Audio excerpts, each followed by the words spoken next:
Hi guys, ஏன் இப்படி ட்ரெயினுக்குள்ளேயே round அடிச்சிட்ருக்கோம் அப்படின்னு பார்த்தீங்கன்னா, மதுரை டு சென்னை ட்ரெயினில் இப்போ போகிறோம். ட்ரெயினில் போகிறதெல்லாம் ஒரு பெரிய மேட்ரா, அதுக்கெல்லாம் ஒரு வீடியோவா அப்படின்னு கேட்டிங்கன்னா, இதில் என்ன ஸ்பெஷல்னால் நாங்கள் ஃபஸ்ட் டைம் வந்து 3 டயர் ஏசியை வந்து எக்ஸ்ப்ளோர் பண்ண போகிறோம், எக்ஸ்பீரியன்ஸ் பண்ணி பார்க்க போகிறோம். அதுவும் அவ்வளோ பெரிய மேட்ரு இல்லையம்மா, அதுக்கு ஒரு வீடியோவா அப்படின்னு கேட்டிங்கன்னா, நம்ம செலவு பண்ணி போகிறதெல்லாம் பெரிய மேட்ரு இல்லைங்க.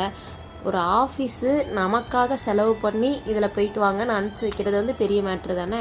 அது எங்களுக்கு நடந்துச்சு. அதனால தான் நாங்கள் அதுவும் ஃபஸ்ட் டைம்னால ஒரு ரொம்ப ஆர்வத்தோடு போனோம். அதனால தான் வீடியோ எடுத்துகிட்டே போனோம். உள்ளே வந்து நமக்கு தேவையான பெட்ஷீட்டு, தலைவாணி எல்லாமே கொடுத்துருந்தாங்க. ஏசிக்கும் ஸ்லீப்பருக்கும் என்ன வித்தியாசம்னா, நடுவில் ஒரு டோர் இருக்குது, அது போக ஏசி இருக்குது.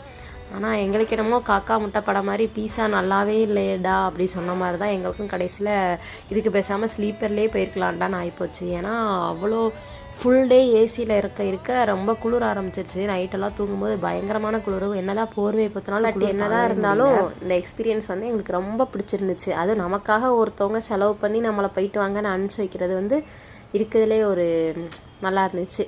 பாய்.